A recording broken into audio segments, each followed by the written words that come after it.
I'm so excited to be on here today and bring you the second in my series of interviews that I'm doing this month with fellow female entrepreneurs, business owners, women who I admire and find inspiring, and I know that you will too. So before I bring on today's guest, her name is Lisa Cotter. Let me introduce myself real quickly. My name is Jen Petro. I'm the owner of Dropleaf Communications, which is a small marketing communications company based in Indianapolis. As part of that, I help women build businesses, and actually kicking off in just 2 weeks, I have a 12-week business building program just for women, and I love doing it. I'm so excited. It kicks off September 24th.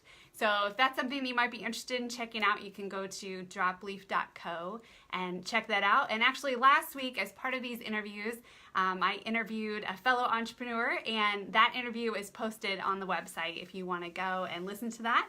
But I am excited today to bring you Lisa Cotter. She's a speaker, author, podcaster based in Denver, Colorado, and she leads a crazy busy life but manages to juggle all of these things, and she has a really great story to share. The story of how she built her ministry and everything that she pours into it and how she juggles it all is really inspiring to me. So I'm going to try to add her in here. See if I can. There we go. So it'll just take a second. You can hear from her as well. Hey, Lisa. Hi. How's it going? Good. How are you? Good, good. Wishing I was in Colorado right about now. Yeah, I'm looking out my window and we actually just got some crazy rain that started. Hey, can you see mountains out of your window? Can you literally see mountains? Not at this angle, but another angle, yes.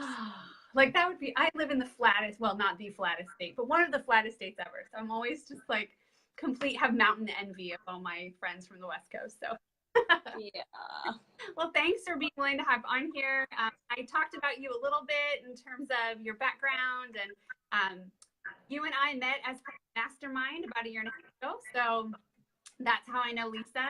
I've had the pleasure to know her. So, I would love to start by having you share a little bit about how you started your business, your ministry, how you started that. Kind of, when did you know you wanted to do that? I always laugh because I saw on your website that you hated writing. Like as a kid in school, you hated writing, and here you are with a published book, and you write all kinds of content. So I would love to hear how did this come about. Yeah, it's funny because it wasn't ever my intention. So I kind of went about this backwards. For a lot of people, it's like, oh, I have this passion. I want to do something. I want to build something. And for me, it was kind of the opposite. It was like, I didn't really know I had this passion. And I just started kind of volunteering and doing some things here or there.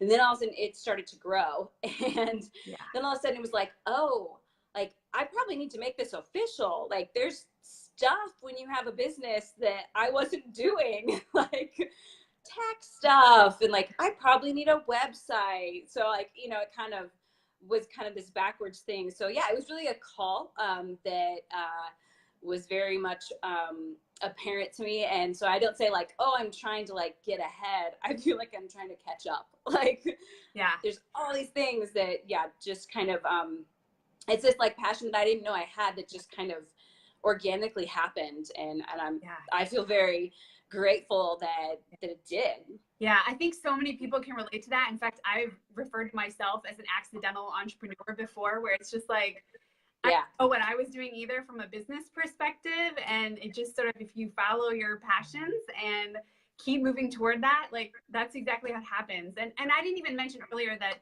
you write and speak on so many different topics. I mean, they all have this same thread, right? But you speak in your things like womanhood and relationships and just living an excellent life. And it's all within the context of the Catholic faith.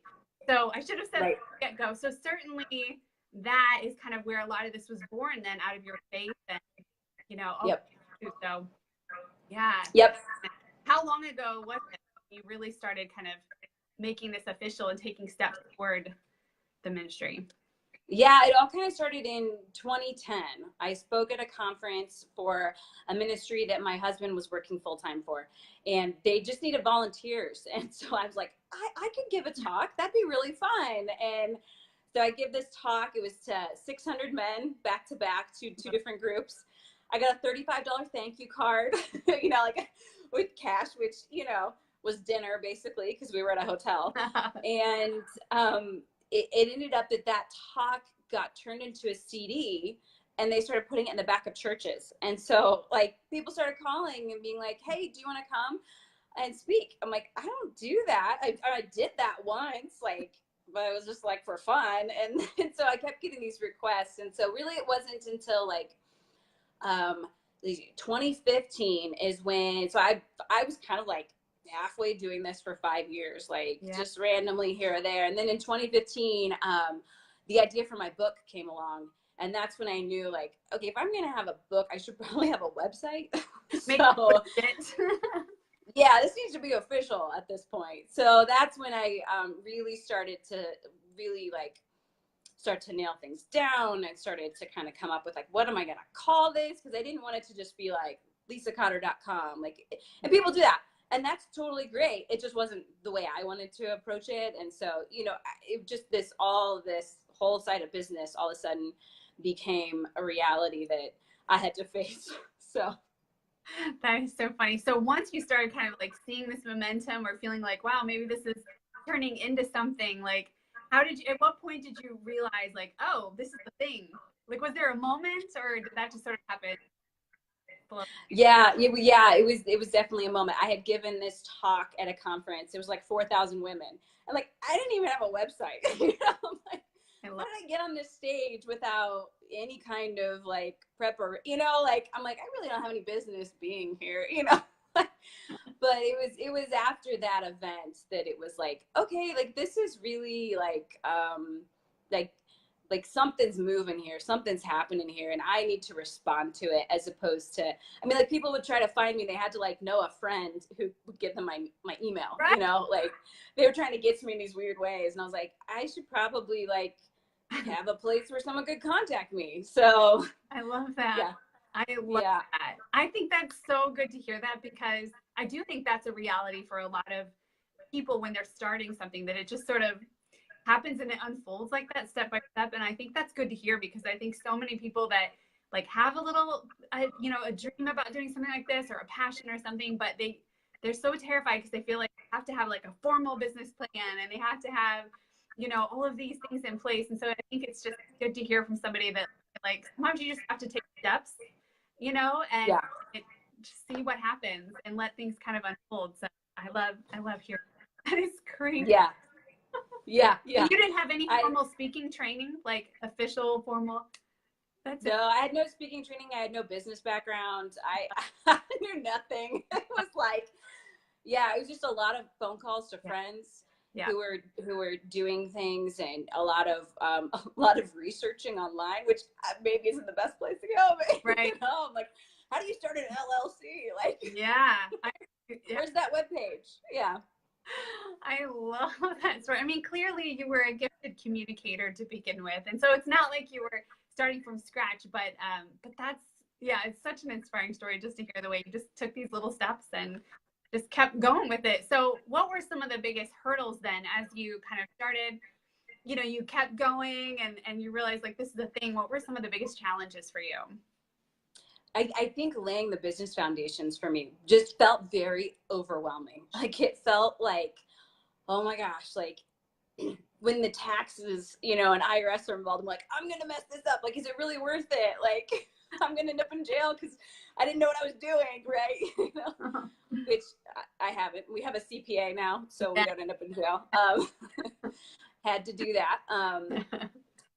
So there was just kind of this overwhelming feeling of inadequacy. Like, I don't know how to do this, so I maybe shouldn't even try, because there were parts of it that I loved. Like, I loved actually going on a trip, and I loved, giving a talk, but then there were things that were realities. Like, I need a contract. Like, for 5 years, I didn't have a contract. It was just like emails, like, I'll be there. And then I was like, there's some liability things that, you know, maybe I should cover here. And it just felt very burdensome to have to do all of that. Yeah. And so having to figure all that out seemed really intimidating. But once I started to, you know, it was just one step at a time. Like, okay, what's the next thing I need to know about? And things would kind of reveal themselves as we went along. And, you know, it usually, like, because something would happen, then I'm like, okay, I guess I need to do this next time. And so it's developed, and it's not as overwhelming as it was, but the learning curve was really, really steep. And that was probably the biggest thing that was like holding me back.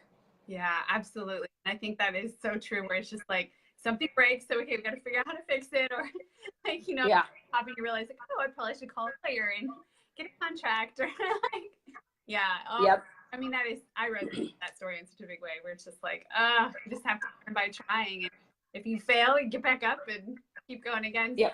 Oh, well, on the flip side then, kind of what were some of the biggest helps then? What were some of the things that made it easier for you? Yes. Yeah, definitely. Kind of in the early stages. I mean, I called on several friends who I knew had already gone through this. Honestly, my husband was probably one of the biggest helps, because I would just stare at stuff and he'd be like, okay, can I research that for you? Can I, like, let me try to set it up? And that alleviated a lot. Just calling on help and realizing this is not my wheelhouse, and that's okay. Yes. And needing to, like, reach out to those who needed me, like, who could kind of coach me through stuff, was huge. It was so huge. I wish I had met you like a year before, because it was like, oh, I just did all of that. That could have been much easier if I just had Jen to, like, walk alongside me and explain, like, here's how you create a logo. Here's how you create, like, a brand, like, just all that stuff. And we did have to hire out some things, just to, I don't know. It's like, well, if we're going to do this, I want to do it right.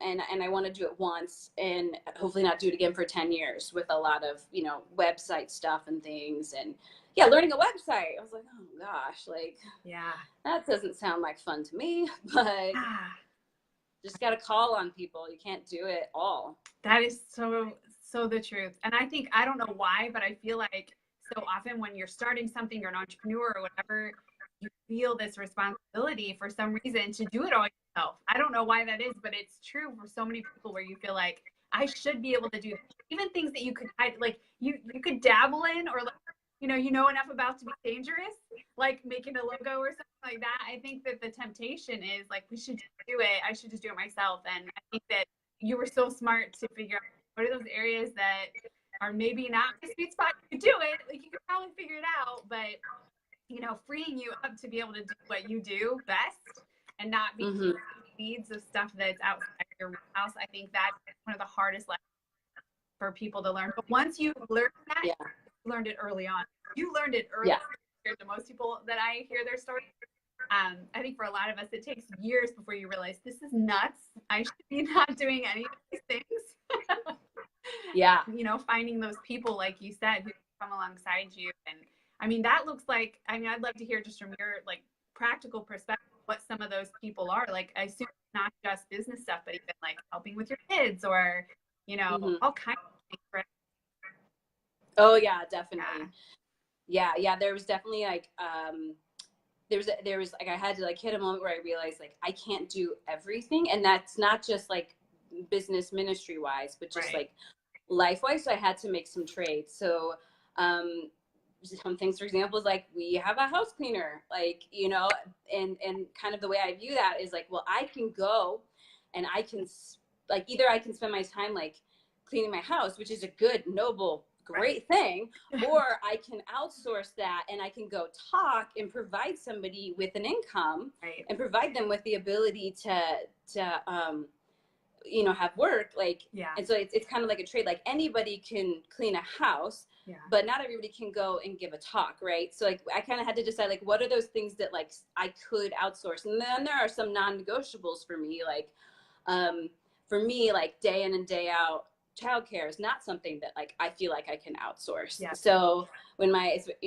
kids are, some of them are in school and some of them are in preschool, right? So, like, I personally, like, don't like the idea of, like, my kids being like at daycare all day. And so like that was something I'm like, nobody else can be mom, so I'm not going to outsource that one 24/7.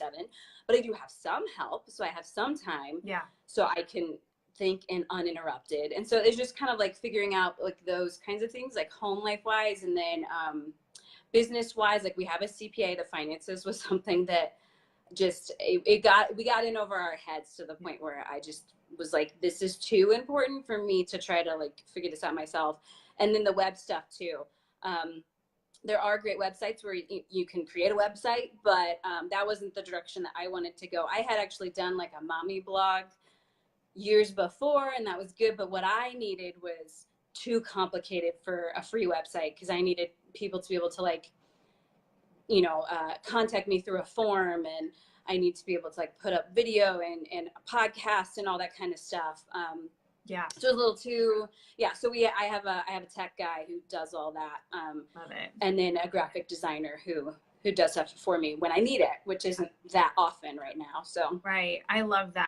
And I think you get to decide then how you prioritize your time. Like that's part of the beauty of having is that you get to decide these are the priorities in my life. Here's where I want to spend my waking hours, and find people who can kind of fill in the rest. So it sounds like you're really smart about it. So yeah, well, trying to be. Yeah, I mean, it's a learning. You're right. I mean, it's a constant learning thing, and it's going to evolve as you grow and as your needs change and your ministry. Like it's going to always be those things. But I think that you're wise to kind of be mindful of where time, and because I think it's easy to get to a place and all of a sudden be like, I'm spending skills doing things that other people could be doing, and maybe doing better, or even doing like love doing it and you don't. It's just not fooling your soul, so to speak. And so I think that's really smart. Well, you brought up your kids. I'd love to ask you a little bit about, so you have 3 lovely kiddos, and one will be here in November making. That's right. Yep. I love that. So your household is growing, and motherhood is obviously a big part of your story and your life. So I'd love to hear just a little bit about how motherhood has played into this, how you juggle things. I know one thing I learned about you early on in Mastermind, that you were a type A list maker. And I remember you talking about spreadsheets, and I thought, oh my gosh, I want to be Lisa when I grow up. Because you sound so organized. I mean, you would have to be given the size of what you're growing and your family. So tell us a little bit about that. What does that look like?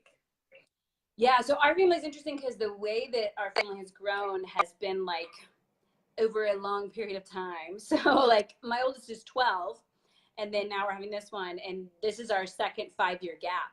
So yeah, I really look at it as a season. So there was the last 2 or 3 years, like I've been able to run really hard and get a lot done because I haven't had like an infant. Yeah. And so, but coming up here, like I'm due in November, I have my last trip next week until the baby comes, and the 10 weeks before the baby comes, I'm not traveling. Gotcha. And that's just like a conscious decision that I had to make to keep my own sanity.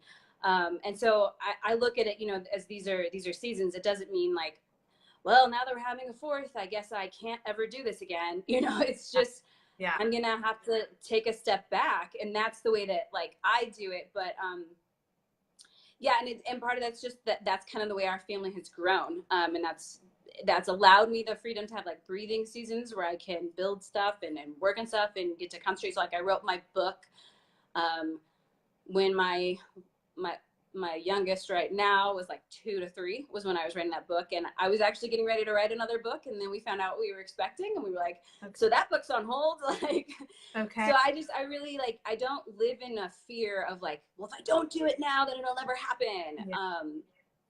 I've done this enough to know that it's okay to kind of take steps back and then ramp back up later, if that's still my call. So like I have a very, I hold on very loosely to it. And I just say, like, I love this. This is great. And I want to continue to do this. But at the same time, like, if that's not what I'm called to anymore, I'm also okay with that. Yeah. Because my family does come first. Yeah. Oh, I love that so much. And I think the idea of looking at it as a season, that's so helpful for me even to hear just in my life as well right now. Like, every season looks different. It might be based on children or family needs, or it could be like taking care of aging parents. It could be a million kind of circumstances. But I think it's easy to get really discouraged when things change and you feel like your plans get derailed. But to look at it just, I think, is a really refreshing way to look at it. So I'm glad that you shared. So, and talk about, so you and Kevin, not only did you co-author the book, right? Dating Back was co-authored, correct? You and Kevin, and then you got a podcast together, right? Called the How to Catholic. Did I get the name right? Is that right?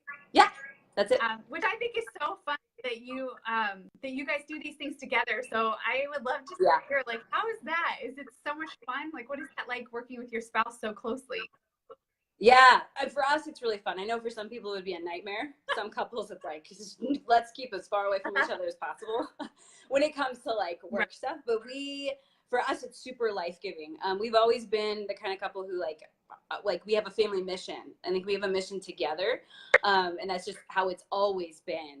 So like what he does and what I do, like very much overlaps, and very much like we're both a part of each other's like dreams and passions, which I think is actually been very healthy and helpful for us. So we love doing the podcast.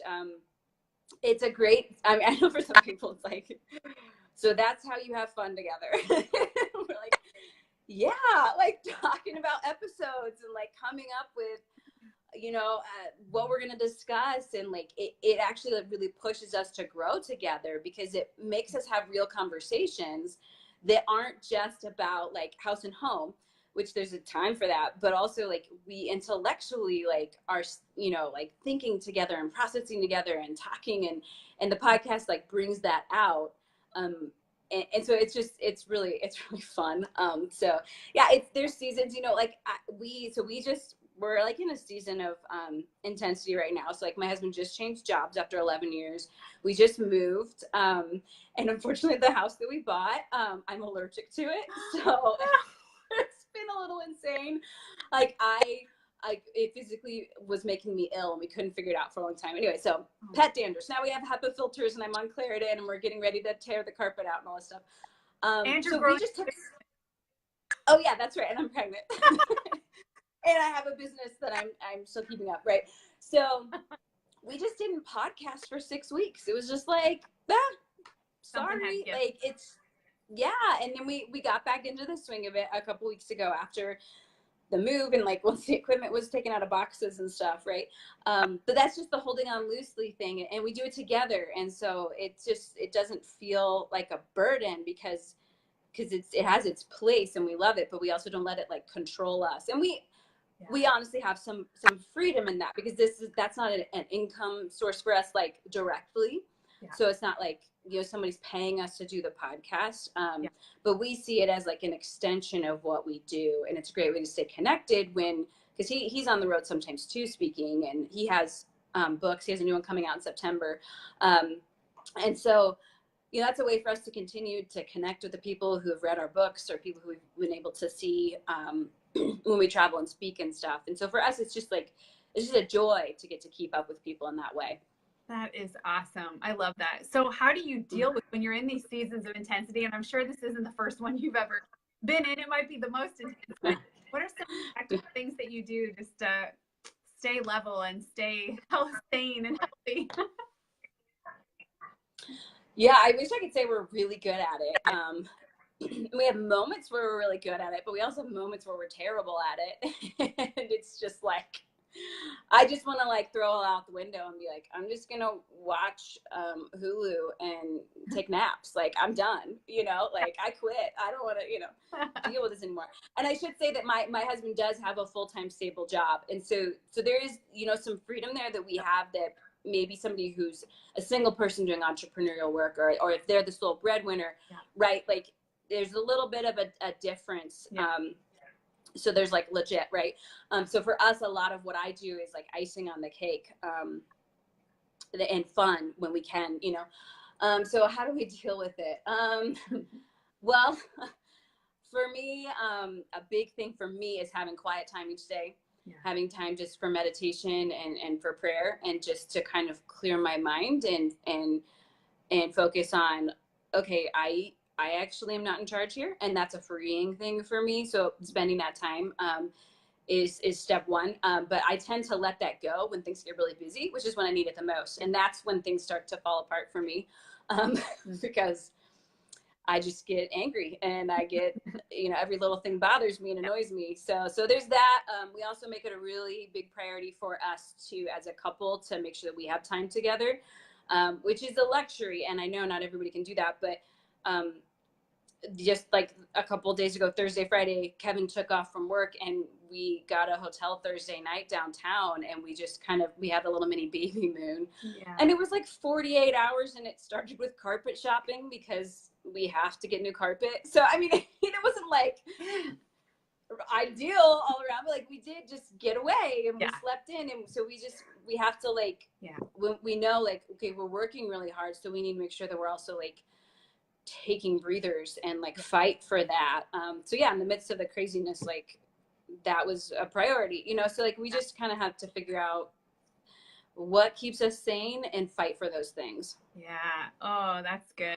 That's good. And it is a fight. That sounds like a funny, strong word, but it's true. It's so easy to, like you said, the things that are kind of most life-giving tend to be the things that we dismiss or ignore in those crazy seasons. And so I think that is a legit word. You do fight for those kinds of things, especially when you have a full family and a full career and all of these, pulling at you. So it's a lot of demands to pull it. So, well, I'm just curious. Yeah. I didn't even tell you I was going to ask you this, but all the different things you do, I love that you do so many different things, between the writing and the speaking and the podcasting and all of the events that you do. Do you have a favorite? If there's something where you're this is the one thing that, my favorite. Yeah, I think honestly, my favorite thing would be the large conferences. Mm-hmm. When you're at a conference, so if I'm at a conference and I'm speaking, but it's a conference where there's multiple speakers and it's a multi-day conference, those are my favorite, because that's where a lot of friends in ministry, we don't, it's kind of a small world. It's not I'll join the local group of public speakers who travel, there's not a bunch of us in Denver, right? Well, there are several of us in Denver, but we have those big conferences and kind of everybody's there. Those are my favorite. Those multi-day, those are the ones that kind of remind me yes, there's good stuff going on. This is why we're doing what we're doing. Those are that would probably be my favorite. Anytime there's a big conference that requires a team of speakers, I'm I want to sit on that one. Those are so fun. Oh, I love that. I so admire anybody who that's their jam, because that's my worst nightmare. And so getting up on stage in front of but you can get behind a camera and you're good. Oh, so I really admire that. That's awesome. And I've seen you speaking, and you just do an amazing job, and you have such thank you. Being so relatable and down to earth. I love that. I'm so drawn to people like that.